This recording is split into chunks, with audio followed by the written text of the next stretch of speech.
Coming up. The appeal trial for Amanda Knox has reached a critical turning point in Italy. Prosecutors battled it out with independent forensics experts Saturday. They said some of the key DNA evidence used to convict the American of murder was unreliable and possibly contaminated.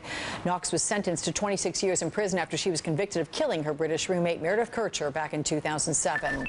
Joining me live from Seattle is Candace Dempsey. Candace is the author of Murder in Italy, the shocking slaying of a British student, the accused American girl, and an international scandal. Good morning to you, Candace. Thanks for joining me. Good morning, Alex. Well, we talk about these forensics experts and what they said in court this weekend, but they're talking about 50 different things that the prosecution and those that gathering the evidence did to make what they have so far something they shouldn't be depending on in court. I mean, 50 different pieces of flawed evidence? Yes, and the amazing thing was they caught a lot of this on film because they photographed themselves taking the evidence. And so you can watch them. It caused laughter in the courtroom, actually, when they showed cops. They were handling evidence like it was a cheeseburger, handing it back and forth, and then dropping it on the floor, then photographing it, and then finally sending it off for testing. And this was an object that had been there for 46 days, and people had already tromped through that house. So you can just imagine the contamination possibilities there. That sounds like a bunch of Keystone Cops with that description. I mean, really invoking laughter in the courtroom over a very, very serious matter. But, you know, I know you've been following this case from the beginning. Have you heard at all how Amanda is doing right now, how she's holding up?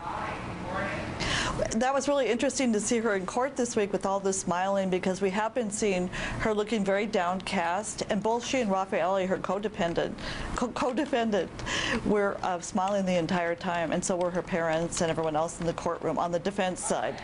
On the prosecution side, it was not a happy week. Yeah, you can about imagine. Is this because the smiles on Amanda's side, is this because her family and Amanda, they appear confident that she will win her appeal and be set free? I mean, I know her mom said she expects Amanda to be home for Christmas, but are you concerned at all the family's being overconfident?